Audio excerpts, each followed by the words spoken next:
Let's bring in my Sky News colleague now, Graham Richardson. Richo, there's no doubt off the back of Jim Chalmers' first budget, the big story has been the issue of the energy price shock.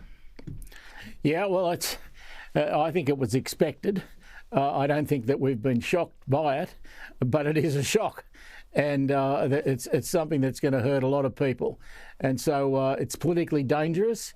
And how this is handled, how it pans out, will have a big effect on what happens in the next election.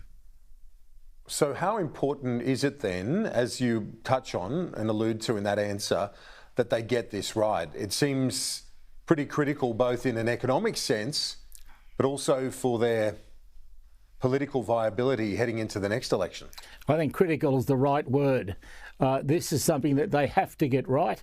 If they get it wrong, it can affect whether or not they stay in government. This is a really, really important decision. And it's not an easy one, Kieran, as you'd be more than well aware.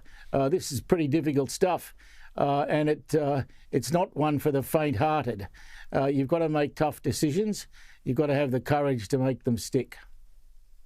They had a honeymoon. They did really, I guess, all the way up to the budget and this energy situation now. But as you say, the need to be making tough decisions, you're going to make some enemies along the way. It's almost inevitable, isn't it? Absolutely inevitable.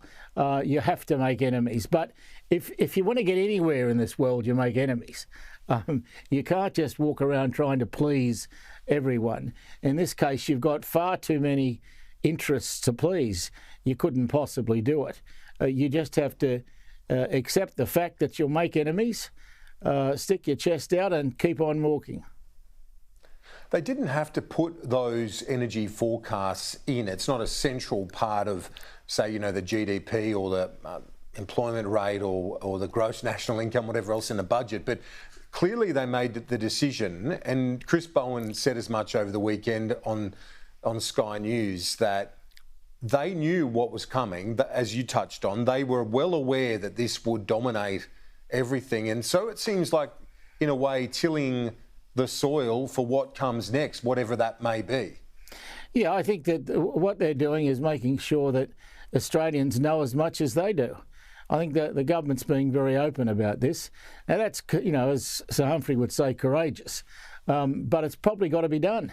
And I'm glad personally that they're doing it.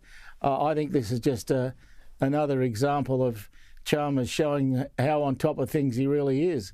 I think this bloke's a real star.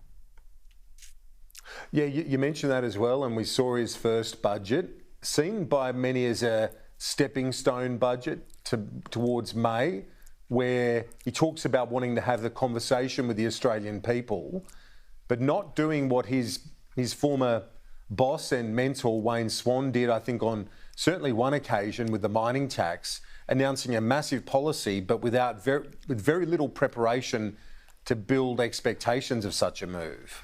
Yeah, I think Chalmers has learnt from those mistakes, and I think Chalmers is a different kettle of fish to Swan.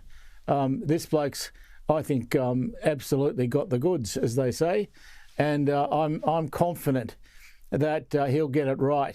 I think he has that great touch of not only being a very bright guy, as he obviously is, but he can explain things to people in simple terms. He can cut through all the nonsense and get it down to some pretty easy words to understand. That's a gift in politics, and it's a gift he's got in spades. When you look at the government, their options, you touched on it, it's a very complex area of policy. It's going to be a tough call, whatever they do.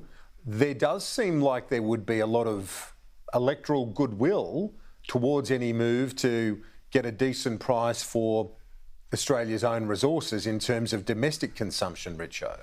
Yeah, that's an easy one to sell.